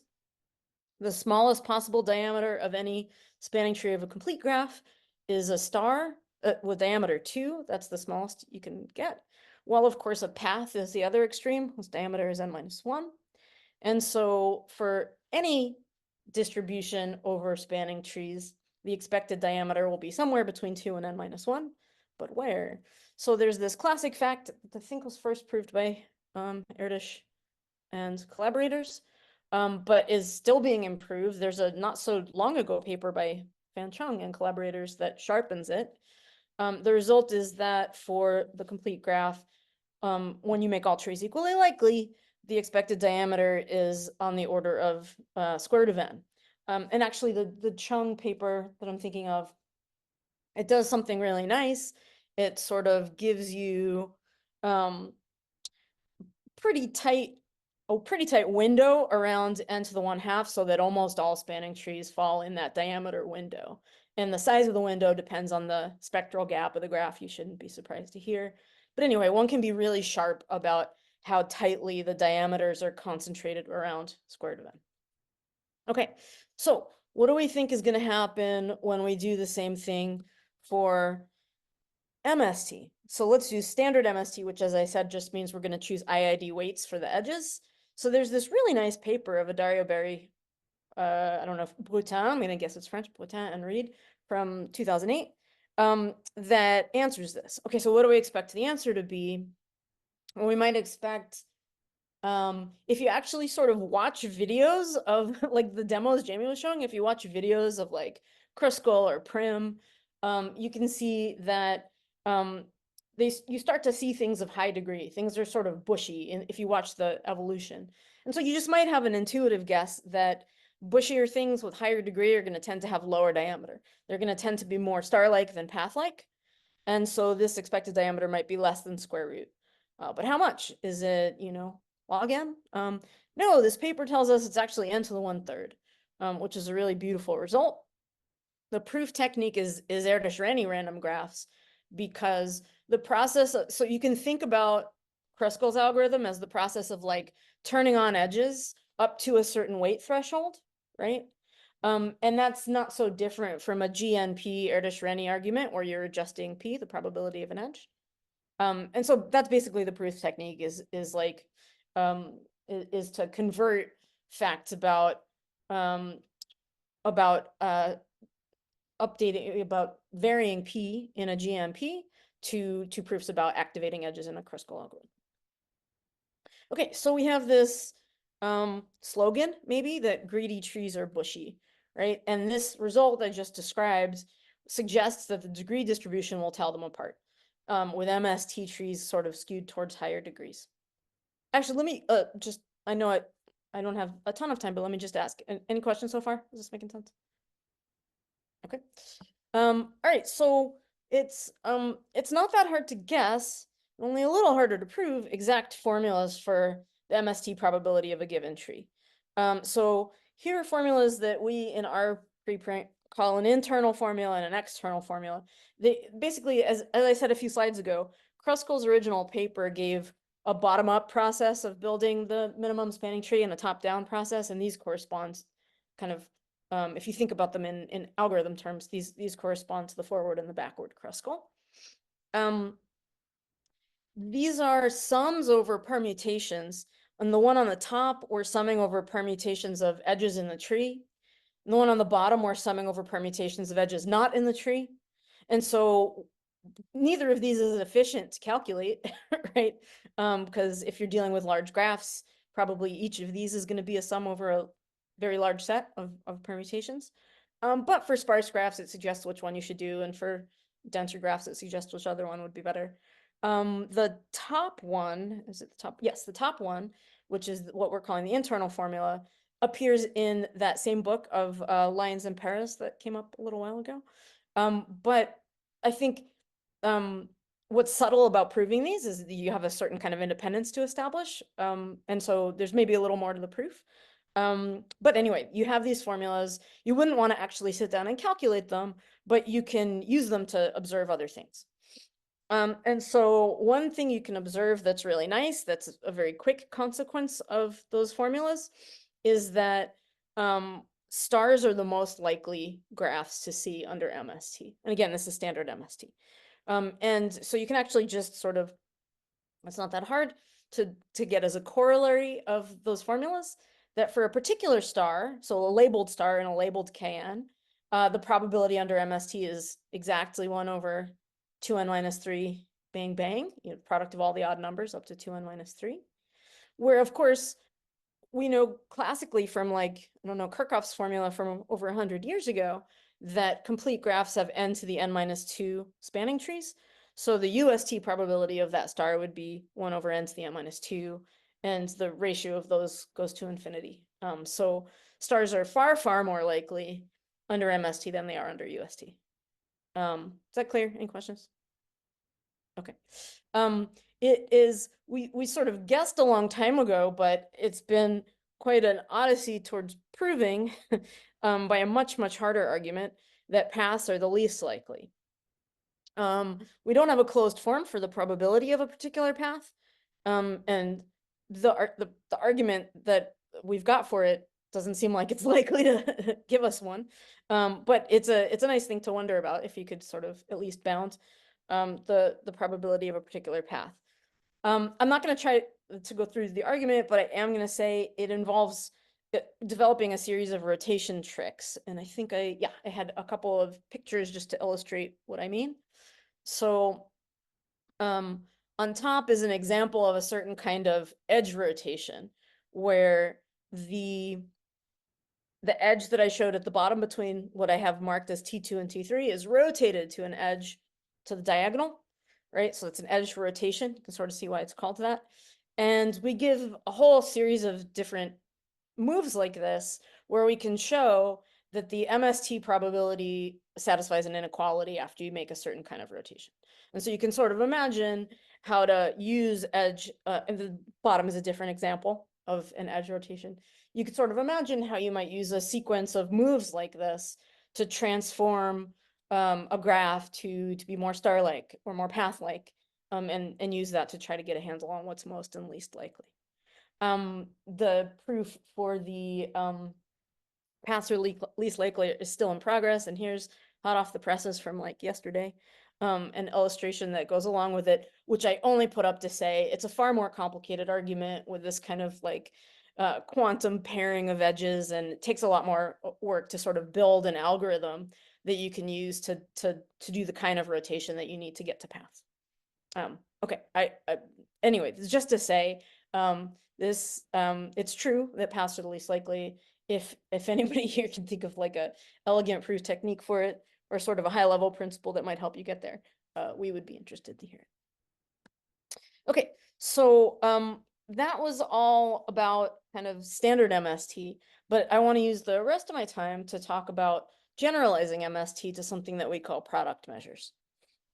Okay, so let me motivate this with the example. Earlier I showed that, but just by calculation, that for the square with a diagonal, it's already true that standard MST is different from UST as distributions on spanning trees. It's also true on K4, just the case analysis is a little bit worse. And I'll just point out, this might already challenge your intuition a little bit, because since MST with IID weights, it has the property that any permutation, okay, so there's this key thing to notice, which is that measures on n variables, in this case, measures from which you're pulling weights for the edges of for these 6 edges, they induce a measure on permutations. So once you've drawn weights on all the edges, you can just ask what order are they in? And that's a permutation of the edges from the one that drew the lowest weight to the one that drew the highest weight. So that's what I mean when I say a measure on all these variables induces a measure on permutations. Again, what is that? That's just you forget the magnitude of the weight and you only remember the order, right? And the next thing to observe, and this is, proof by algorithm, if you believe that Kruskal's algorithm works, then you see that MST factors through permutations. Doesn't matter how big the weights are, it just matters what order they're in, because after all, what did Kruskal do? It just added them in order from lowest to highest. So it didn't care how much higher, it just cared which was the next, right? Okay, so then the kind of counterintuitive thing is that even though all permutations are equally likely, that's not the same thing as all trees being equally likely, which is, I think not immediately apparent. And so you can ask, well, fine, it won't work if I pick weights for all 6 edges from the same distribution, it won't work, but could I sort of tweak the choice of distribution so that I'm drawing the edge weights from different distributions in a way that can verifiably give me all trees equally likely? And yeah, there's this cute example that James came up with, I don't know, a year or 2 ago, where if you take some parallel pair of edges, you give them a certain distribution and you put the same distribution on all the others. Ask me for more details, or ask us for more details if you want to hear about it. But by sort of strategically breaking the symmetry of the weight distributions, you can actually get all trees equally likely. So this turns out to be possible, but through this kind of non-intuitive construction. Any questions about what I'm doing here? Okay, so this is the like gateway example to like, maybe there are times when you don't want to draw all edge weights from the same distribution. And so we're going to call this class of measures product measures, just because all we're going to insist on is that you're drawing independently. So you can pick any measure on the reals to draw each of the edge weight variables from, and then you draw them all independently. We'll call that a product measure collective. Okay, so here's a kind of, if you like, warm-up question, and then in 1 or 2 slides, I'll tell you kind of where this came from in terms of the applications. But a question you might wonder is, does it suffice, instead of drawing from intervals, can I draw from shifted intervals? Does that suffice to hit a desired distribution? So let's use this example from before, the square with the diagonal, where, as you'll recall, MST made the ones on the top too likely. They were too likely to be chosen. So on the bottom, what I'm doing here is showing intervals on the number line. So if I draw the weights for all the edges from 0 to 1 uniformly, it won't work.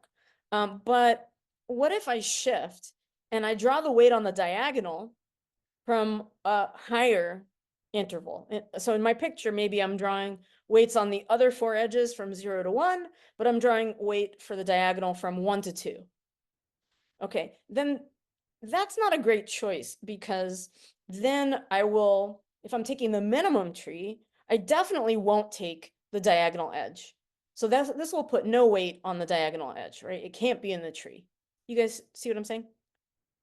Okay, so not shifting at all made the diagonal edge too likely. Shifting all the way up made it impossible to choose the diagonal. So maybe there's somewhere right in between, or somewhere, intermediate value theorem, somewhere in between, that hits the sweet spot. And indeed there is.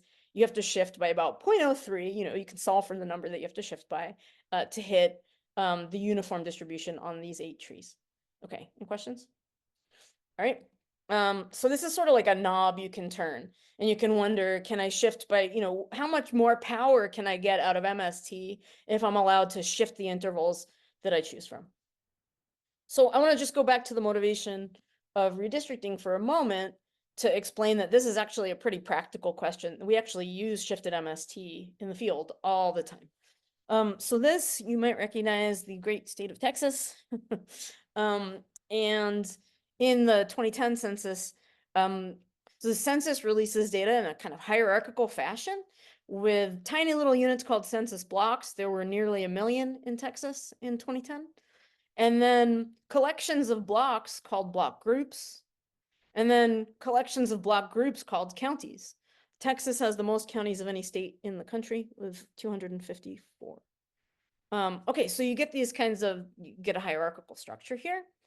And now you can wonder what would happen if, like, the motivation for this is when you're drawing districting plans, you might think, hey, it would be nice if I tried to keep counties whole wherever that was possible. Try not to split counties too much.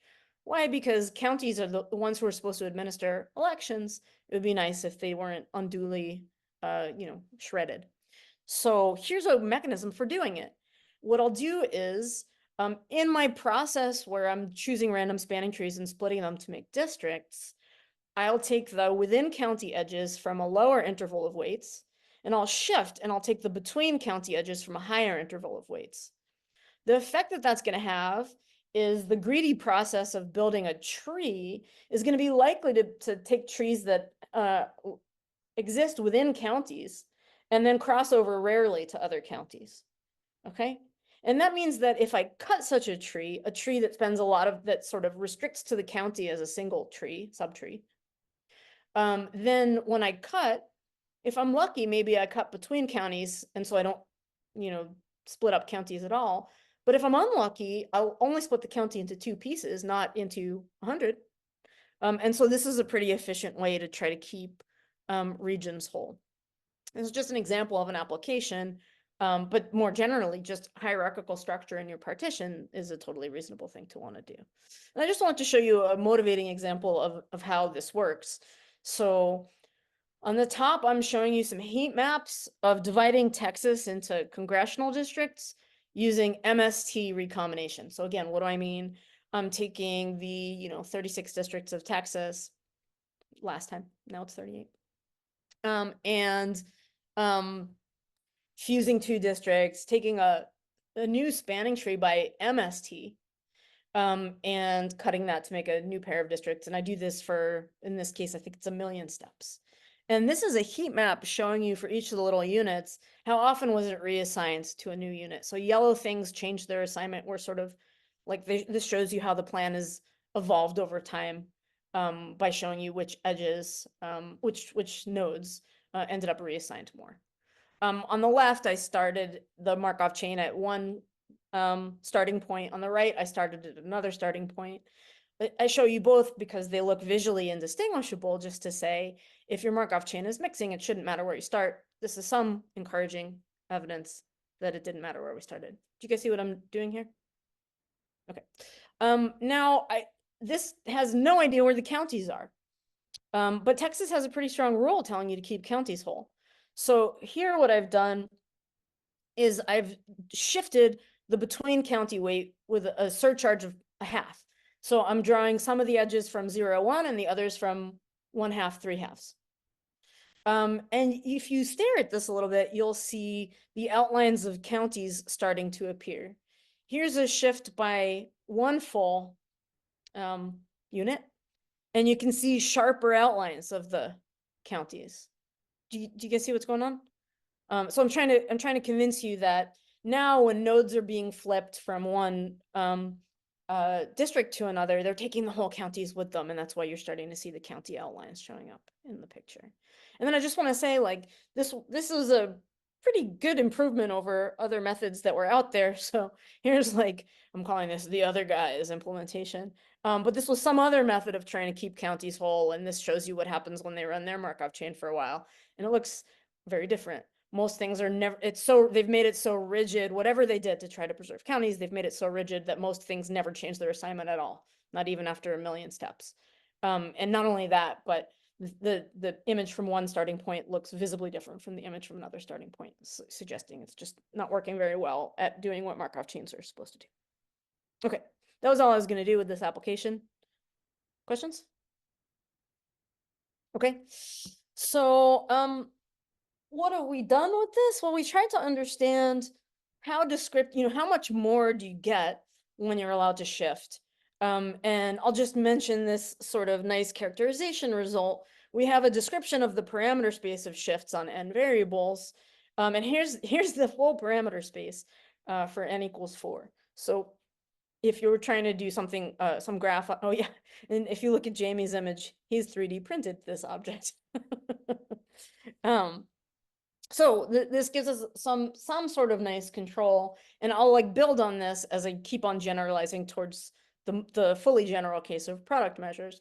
We're after some sort of description of what measures we can see on trees, and so this is a partial answer in the shifted case. I'll actually mention one more thing before I go on, which is, remember the original example in this part of the talk was, how can I get, say, uniform on spanning trees in a K4? And so one question you might ask is shifts enough? I showed an example that wasn't just shifts. And the answer is no, shifts aren't enough. You cannot get UST even on a K4 from shifts alone. But there was this other funky example that's more general than shifts. And I'll just mention, we have a conjecture that K4 is the last case where you can do it at all with product measures.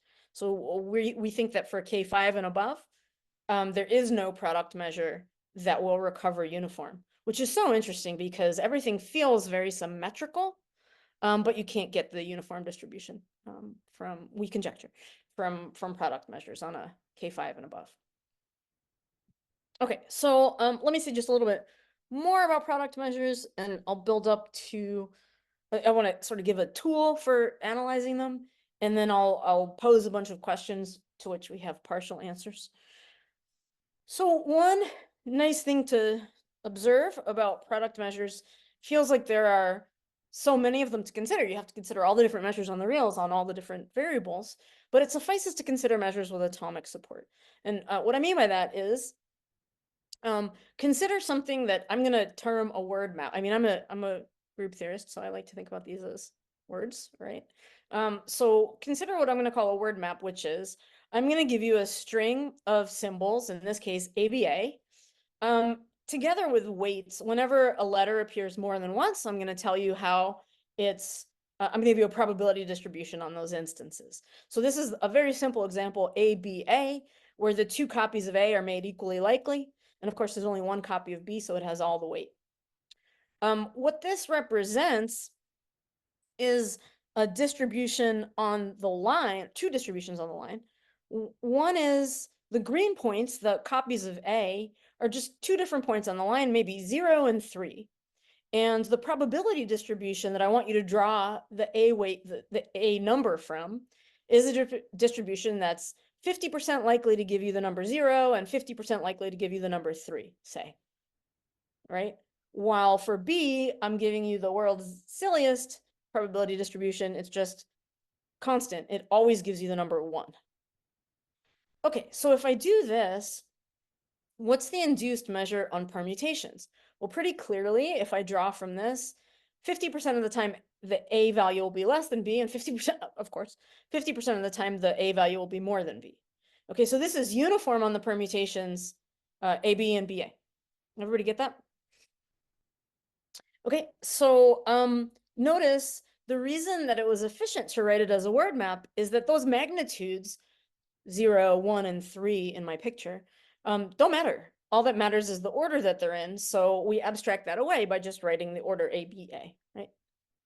Okay, and then you can build up successively more complicated word maps. Like here's one that you can build on 3 letters.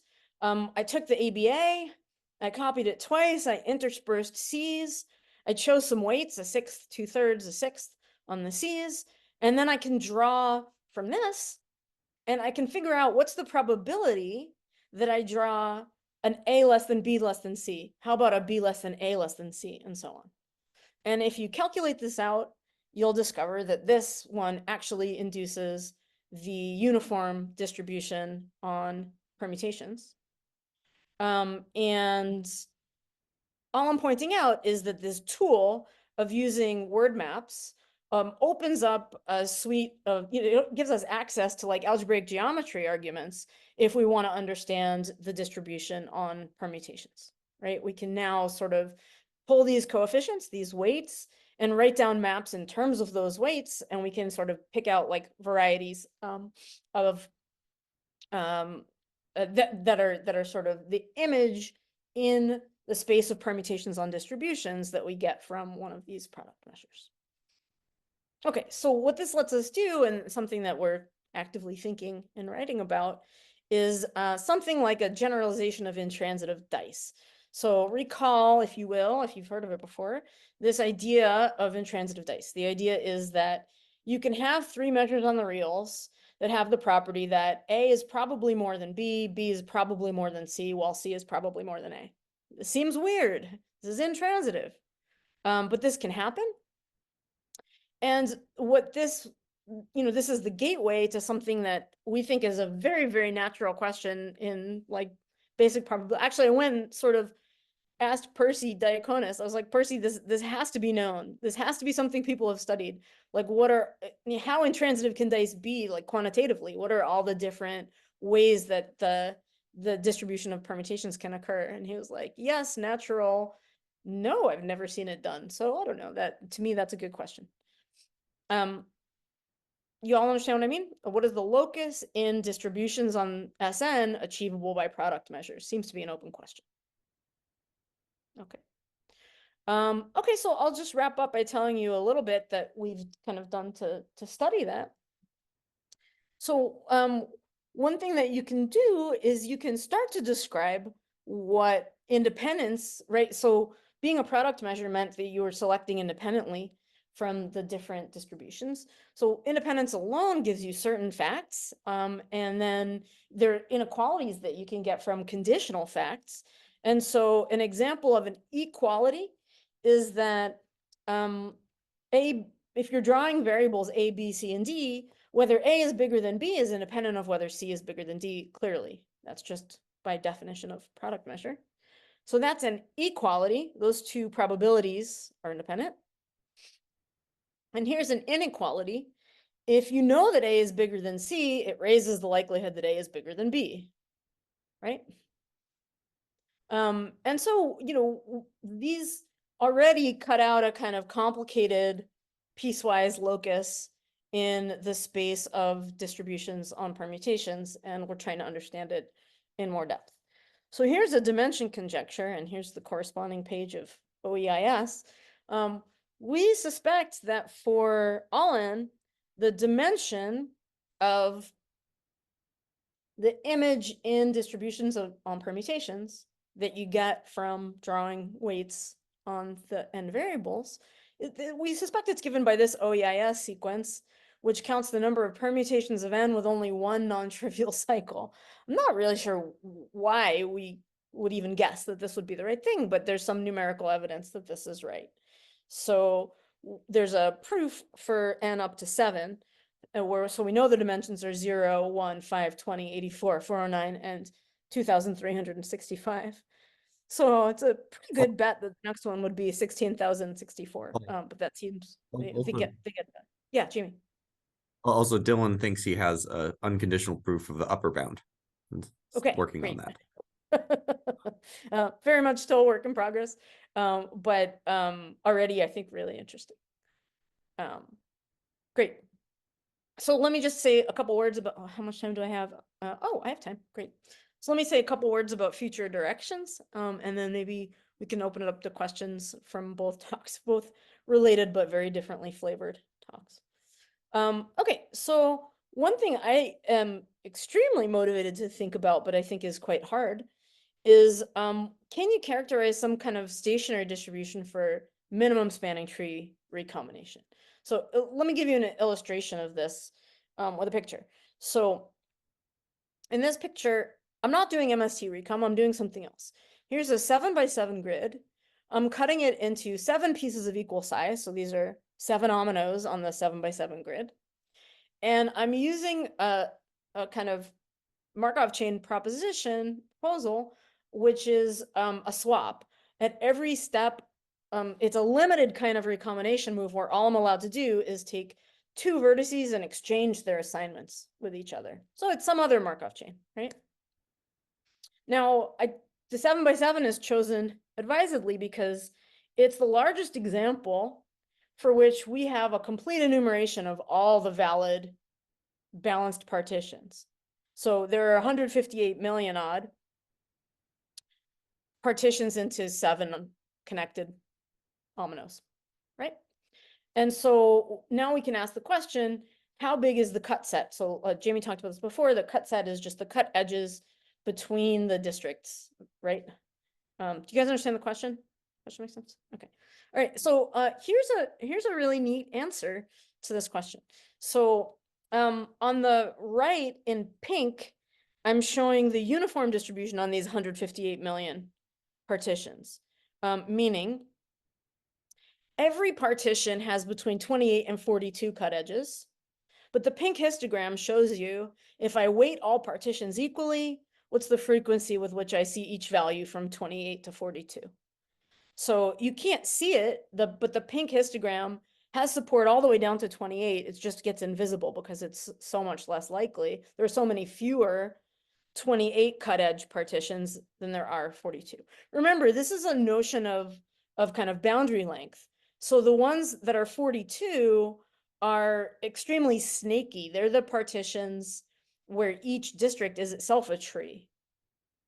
Like for instance, vertical stripes. If you did 7 vertical stripes, that would have 42 cut edges. Whereas the ones all the way down at the other end with 28 cut edges, those have nice fat districts that are like a 2x3 grid with a little node hanging off of it. You can totally tile with those, and those are the ones with 28. There's just far fewer of those than there are of the ones with more.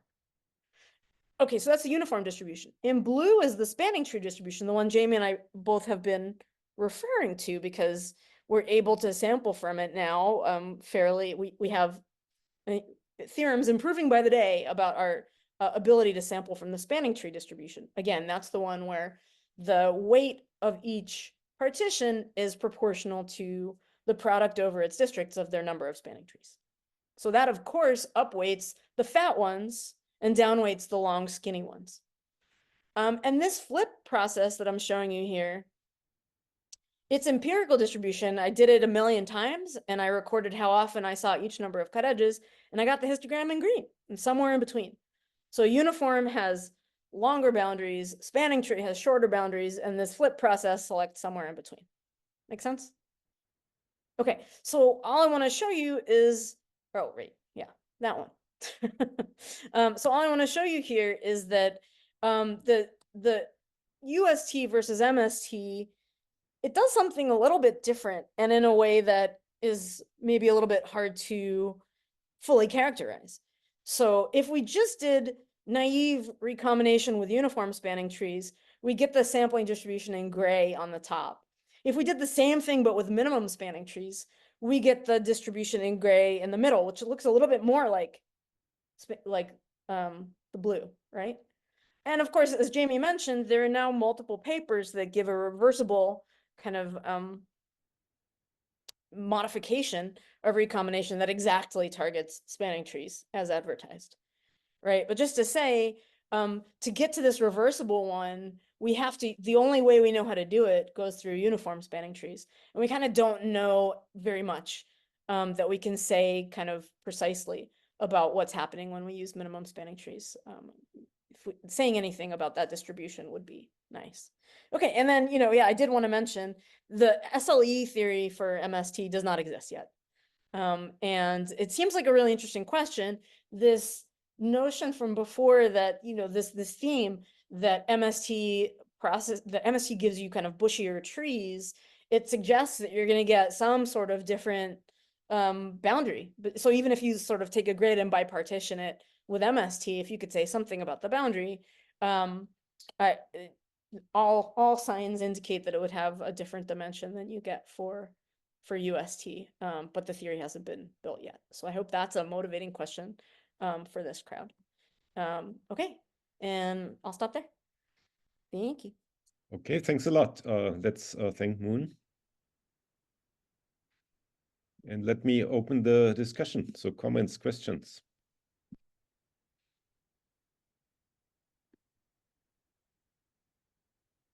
Can you go back to your intransitive dice question just to make sure that I understand this correctly? So you have A, B, C, right? And they should be independent random variables. Is this correct? Yeah, there's 3 different dice. And you know, is the Does this hurt your brain? I think there's a really nice monthly article about this. And there's also some classic papers. Oh, Anina and Jamie, do you remember when the Tribula paper comes from? Like what decade or what century? Yeah, yeah. There's some classic results about this, but somehow people did not look beyond the probability of intransitivity to the question of kind of like how can you change these halves? Like what's the locus of possibility? You can't, the halves can't be pushed to sort of some arbitrary value. So what are sort of the quantitative limitations of intransitivity? This seems not to have been studied. So what do these measures look like? I mean, that's Well, they're like all have the same they can all be having the same expectation, just distributed differently. yeah, yeah, it's it's a bit puzzling. Do I remember right that someone actually built physical intransitive dice?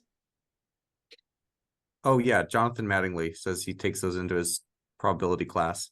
He has physical ones. Okay, so Mario, they're not just Yeah, you can do this with. You can easily do this with like 6-sided dice and redo the numbers on each side. They're actually not that hard to build with these discrete distributions. Yeah, that's a very amusing fact. Yeah, it's cool, right?